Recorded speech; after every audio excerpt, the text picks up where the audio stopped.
بسم الله الرحمن الرحیم. سلام عرض میکنم خدمت همه عزیزان. توی این قسمت اومدم یه دونه ستاپ بهتون بگم با ریوارد 5. این ستاپ رو خودم پیدا کردم، الهام گرفته از تجربیاتم و آموزش‌هایی بوده که تا حالا داشتم. اون ستاپ هانتاسیا که توی کانال گذاشتم این اون نیست. اسم این ستاپ رو من گذاشتم ستاپ آسیا به لندن یا لندن به آسیا، فرقی نداره. ما توی این روش با هانت قیمت یه ریوارد 5 میگیریم، مختص کسایی که توی تایم لندن ترید میکنن. توی تایم نیویورک هم میشم، اما یک شرایطی داره که بهتره توی همون تایم لندن انجامش بدید. برای این کار ما نیاز به یه دونه اندیکاتور داریم که اینجا کاملا خوب مشاهدهش میکنید. ما این اندیکاتور رو روشن که بکنیم، بخش تنظیماتش که بریم میبینید سشن آسیا، سشن لندن و سشن نیویورک رو داره به ما نشون میده. من یه مقدار پررنگ ترش کردم و اینجا این لایناش هم خاموش کردم که برای من واضح تر باشه. خب این اندیکاتور رو پیدا میکنید، اینجا نامش هست. اگرم نمیدونید نامش چیه من براتون اینجا بیارم که اسمش رو قشنگ بدونید. اندیکاتور ما این اندیکاتور رو میتونید استفاده کنید، این اندیکاتور هم میتونید استفاده کنید. اندیکاتوری که من استفاده میکنم همینه، درسته. این اندیکاتور رو برای خودتون روشن میکنید، تنظیماتش رو انجام میدید. ما در سشن آسیا منتظر هستیم که در لندن سشن آسیا هانت بشه. خب ببین امروز این اتفاق افتاده. آقا یعنیش من متوجه نشدم. ببین ما اینجا یه دونه مقاومتی داریم که قیمت میاد و به این مقاومت برخورد میکنه و میریزه. بار بعدی میاد برخورد میکنه و میریزه. پس اینجا ما فروشندگان قوی داریم که و قیمت بهش برخورد میکنه میریزه. حالا گاهی وقتا قیمت به جای اینکه بریزه میاد این محدوده رو میشکنه. حالا همه افرادی که توی بازار هستن میگن خب حالا که اینجا شکسته دیگه میخواد بره بالا، اما برمیگرده داخل. بعضی وقتا پول بک میزنه، بعضی وقتا هم نمیزنه، برمیگرده پایین. یعنی جایی که همه انتظار داشتن قیمت رو برگردونه نگردوند، شکسته شد به سمت بالا. همه گفتن خب حالا که شکسته شد میره بالا، دوباره بالا نرفت، برگشت پایین. اصطلاحاً همه رو اسکول کرد، اومد اصطلاحاً نقدینگی این بالا رو هاند کرد. به این روش میگن هاند شدن قیمت. نقدینگی هانت میشه. آقا چرا اینجا نقدینگیه؟ چون اینجا یه بار فروختن ریخته، اینجا پولدارا فروختن، اینجا پولدارا فروختن. پس اینجا حالا فقیرا میگن خب اینجا جای خوبی برای فروختنه، ما هم بریم بفروشیم. که اینجا میاد میره تو پاچه فقیرا. فقیرا میگن ای وای اومدیم بفروشیم ضرر کردیم، شکوندیم محدوده رو میخریم، دوباره میره تو پاچه فقیرا و اینجا پولدارا سفت میفروشن و قیمت میریزه. به این میگن هانت شدن. حالا بریم مشاهده بکنیم. خب این مال چه روزیه؟ مال دوشنبه است. برای دوشنبه است که هیچ اتفاقی نیفتاده. خب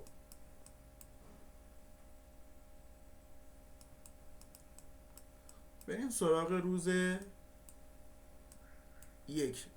این برای سه شنبه است. بریم سراغ روز دوشنبه. دوشنبه اون اتفاقی که دوست داشتیم در سشن لندن نیفتاده. خب بریم سراغ جمعه هفته پیش. جمعه هفته پیش همون اتفاقی که میخواستیم نیفتاده. بریم سراغ پنجشنبه. پنجشنبه اون اتفاقی که دوست داشتیم نیفتاده. بریم سراغ چهارشنبه. چهارشنبه اون اتفاقی که دوست داشتیم نیفتاده. بریم سراغ سه شنبه. سه شنبه اون اتفاقی که دوست داشتیم افتاده. واقعا تو همه روزا این چیزی اتفاق نیفتاده یا من حواسم نبود؟ افتاده، ببخشید. چهارشنبه اون اتفاق افتاده. چهارشنبه. پنجشنبه نیفتاده.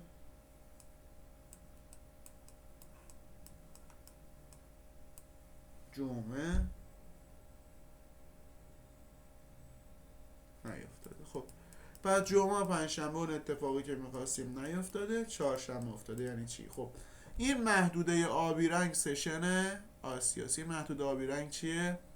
سشن آسیا. خب این بالاترین قیمتیه که آسیا به خودش دیده و اینم پایین ترین قیمتی که آسیا به خودش دیده. اگر پایین ترین قیمت هانت بشه ما وارد معامله خرید میشیم، اگر بالاترین قیمت هانت بشه ما وارد معامله فروش میشیم. بریم نگاه کنیم در سشن لندن چه اتفاقی افتاده. در سشن لندن پایین ترین قیمت آسیا اومده با یک کندل پین بار هانت شده. کندل پین بار چیه؟ کندلیه که شادوش حداقل 2 برابر بدنشه، بهش میگن کندل پین بار. شادو از پایین باشه پین بار صعودیه، شادو از بالا باشه پین بار نزولیه.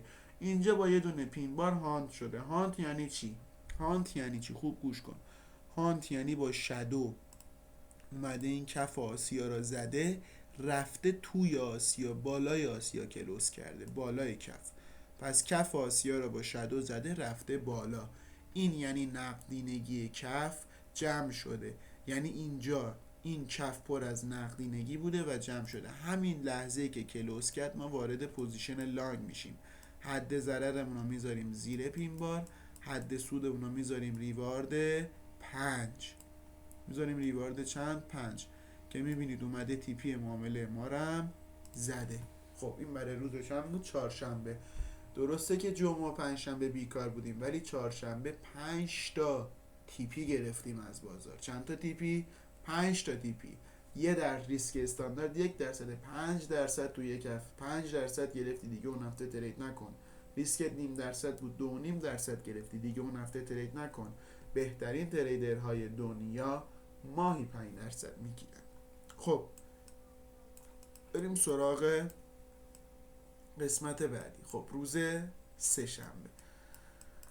روز سه‌شنبه این سشن آسیاست که داریم مشاهده میکنیم. پایین ترین ناحیه سشن آسیا کجاست؟ این محدوده. بالاترینش کجاست؟ این محدوده. خب اینجا ما یه نکته جالبی داریم.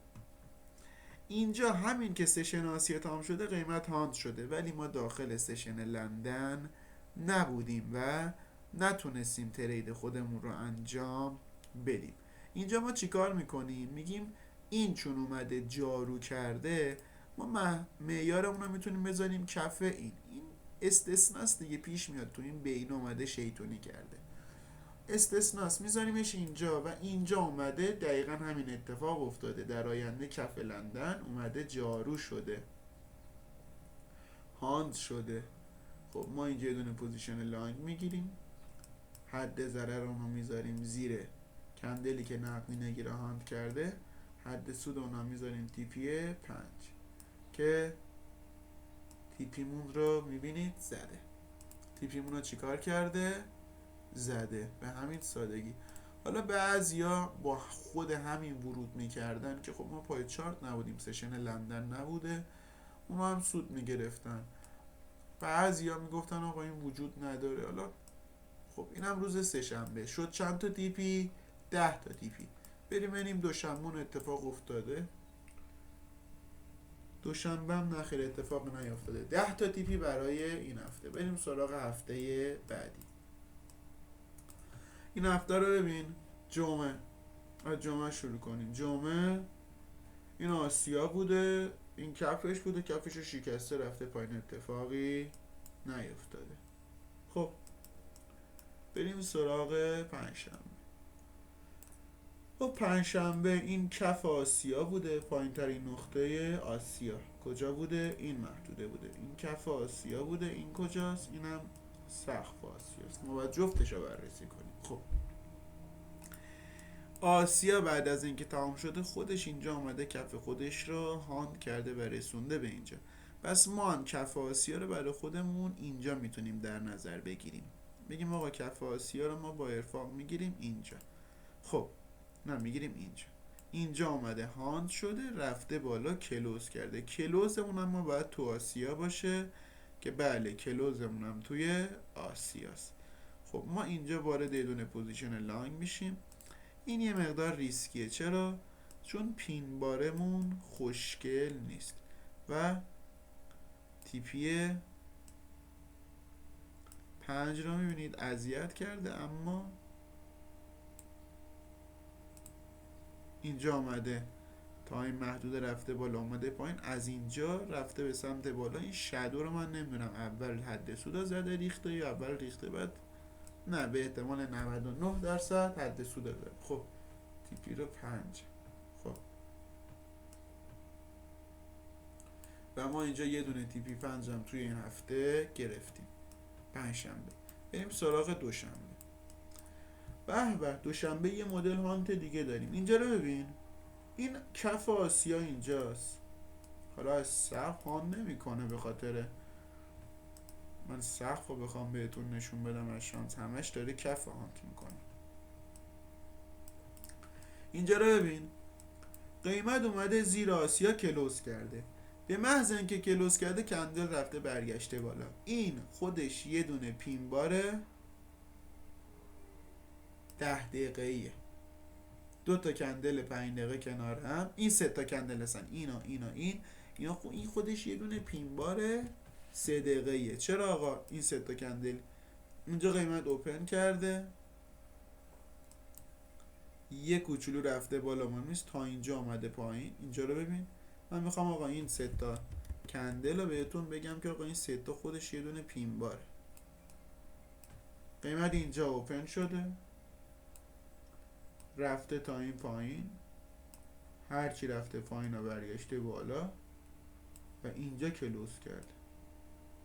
یه پین بار این شکلیه. این حالا همین اگر زیر آسیا کلوز کرد بلا فاصله یک کندل برگشت بالا، حکم پین بار داره. اما از تی پی ما ممکنه کاسته بشه که ما مرد ریسکیم. اینجا وارد معامله میشیم و قیمت رو مشاهده میکنید که تا تی پی 5 هم به ما داده. این هفته هم شد 10 تا تی پی. من دیگه نمیشمارم، تی پی ها رو خودتون بشمارید. امروز اینم گفتیم. خب سشن لندن شروع شده. این سشن آسیاس، یه دونه کندل اومده با شادو این محدوده رو هاند کرده و بعد ریخته. ما اینجا این محدوده رو داریم، حد ضررمون بالای اینجا کلوز کرده این کندل، تی پی 5 رو میخوایم ازش بگیریم. تایم فریم 5 دقیقه است. اینا من اول ویدیو باید میگفتم که یادم رفت. تایم فریم 5 دقیقه است. این هفته شد 15 تا تی پی. آره، سه شنبه دوشنبه رو چک بکنم. دوشنبه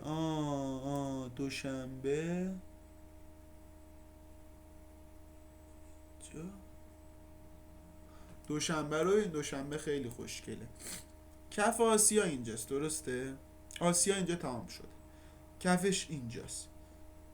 کف آسیا تو خود آسیا اینجا بوده. اینجا این کندل اومده هانتش کرده که ما نبودیم معامله کنیم، بعد اومده پایین اینجا کلوز کرده. ما گفتیم این کفم برای ما هاند بشه قبوله. اینجا کفه هاند شده، اینم کلوز کرده. وای میگرفتیم نه. چرا؟ چون داخل آسیا کلوز نکرده. اگر اینجا هاند کرده بود، اینجا کلوز کرده بود، ما اینجا باید وارد معامله میشدیم، قیمت بره بالا. خب تو این هفته قبلی 5 تا تی پی داد کلا. این هفته فکر میکنم دوشنبه نداد، سه شنبه یه تی پی، چهارشنبه 10 تا، چهارشنبه 10 تا، پنجشنبه هیچی. خب جمعه یادم یه روز دیگه هم دادا. اینا من پاک کردم، اینم داده. اینا اینی داخل کلوز کرده. 15 تا تی پی این هفته چقدر بوده؟ اینا من چرا پاک نکنم که گمش نکنم.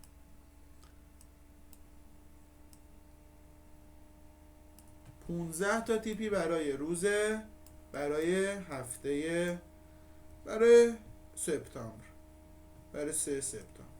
خب یه هفته دیگه هم بک تست بگیریم یا بریم؟ یک هفته دیگه هم براتون بک تست میگیرم.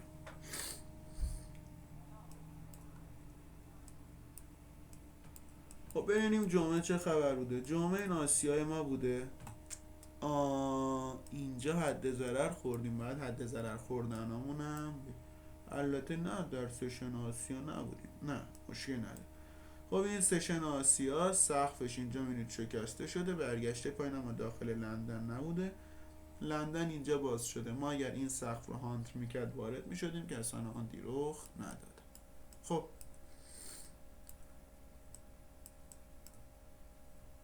هیچی.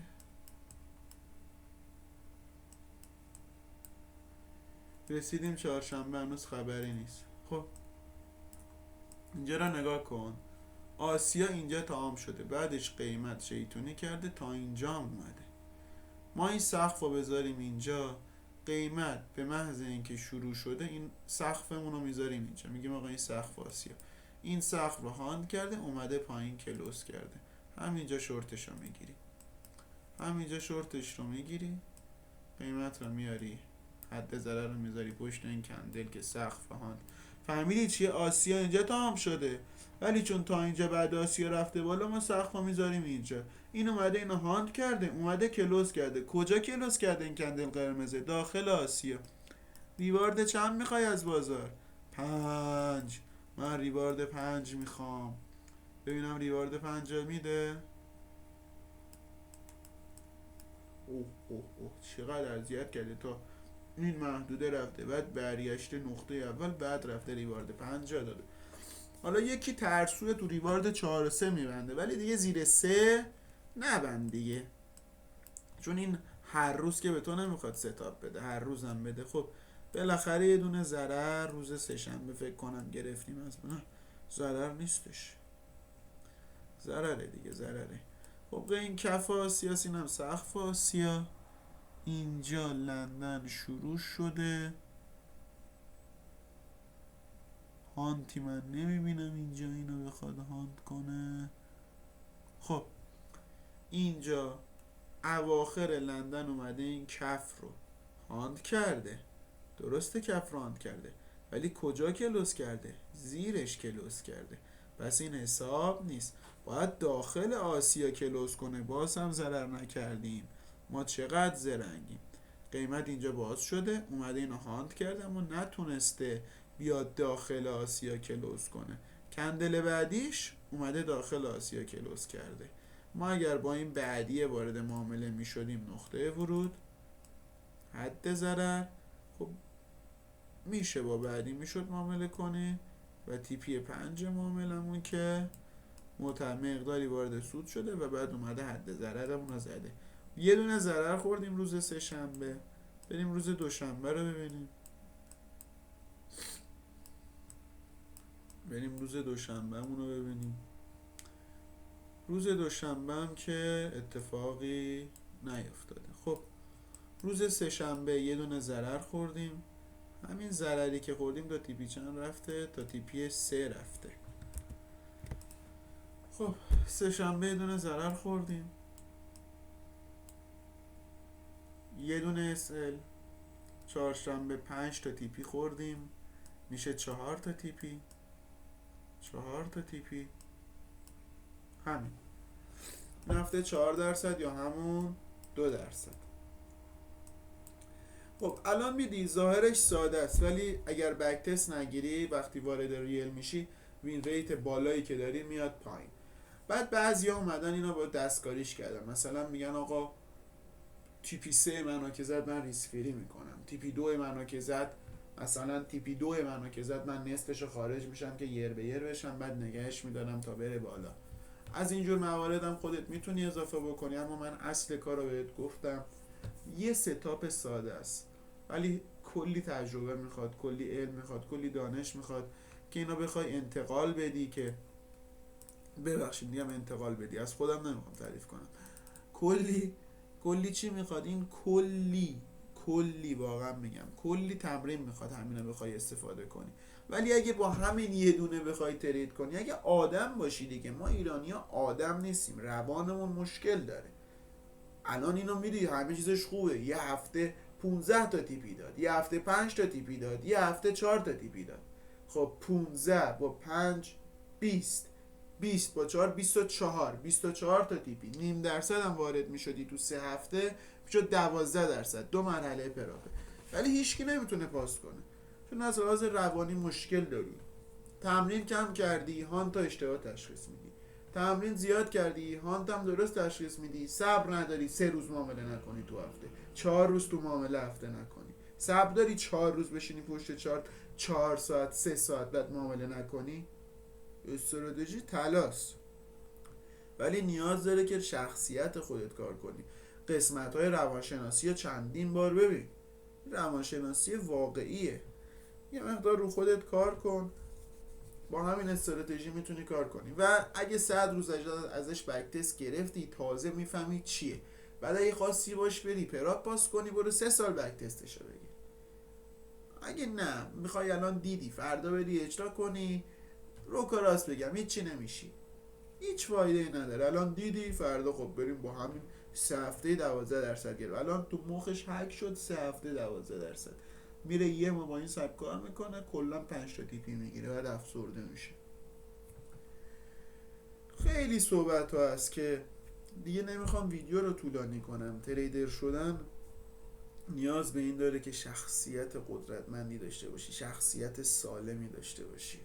شخصیت سالمم یکیش آگاهی، من الان دارم به شما آگاهی میدم، و 2 درمان و اقدامه. ایرادات شخصیتی تا بخوای برطرف کنی، میتونم میگم طمع نکن، این آگاهیه، شما میفهمی من اینجا اینو علائم طمع انجام دادم، ولی بهت میگم بازم انجام میدی. یه بخشش اینه که انسان جایز الخطاست، یه بخشش باید درمان بشه. حالا من میخوام وارد عمق درمانت بشم، فایده نداره، ولی من سطحی درمانت رو گفتم. اعتماد به نفست که بره بالا، به قوانینت بیشتر پایبندی. اعتماد به نفس از چی میاد؟ از اینکه خودتو دوست داشته باشی و خودتو بالا بدونی. خودتو چجور میتونی دوست داشته باشی و چجور بالا بدونی؟ حرفی که با خودت میزنی، قولی که به خودت میدی یا اجرا کنی. اگر یه کاری یا 1% هم شک داری انجام میدی، به خودت تا بقیه قول نده. مثلا تشنت میشه، میگی آی باید آب بخورم، پاشو برو اون آبو بخور. اگه نخوری عزت نفست آوردی پایین. میگی برم ورزش کنم، پاشو برو. اگه نری عزت نفست آوردی پایین. اگه تو ذهنت میاد میگی پاشو برو ورزش کنم، به خود نگو خب ساعت 6 میرم. بگو معلوم اصلا نمیخوای بری، بگو نه امروز نمیرم. عزت نفستو پایین نیار. دستور بده به اون صدا، بگو امروز نمیخوام برم. نگو امروز میرم بعد رفیقت زنگ میزنه و رفیقت میری بیرون دیگه نمیری. تا جونز هم همینجا در حالی که ما داشتیم درس میدادیم سل داد. او همینجا هم سل شده.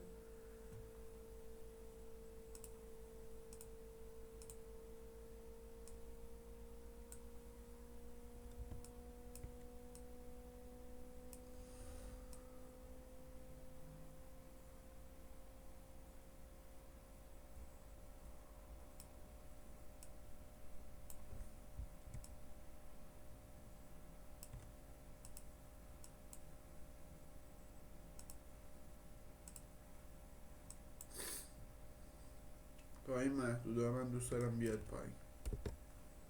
خب حالا کار نداریم با این. خب شما رو به خدای بزرگ میسپارم. امیدوارم هر جا که هستید سالم و سلامت باشید و تمرین کنید و به حرفام فکر کنید. خدا نگهدار.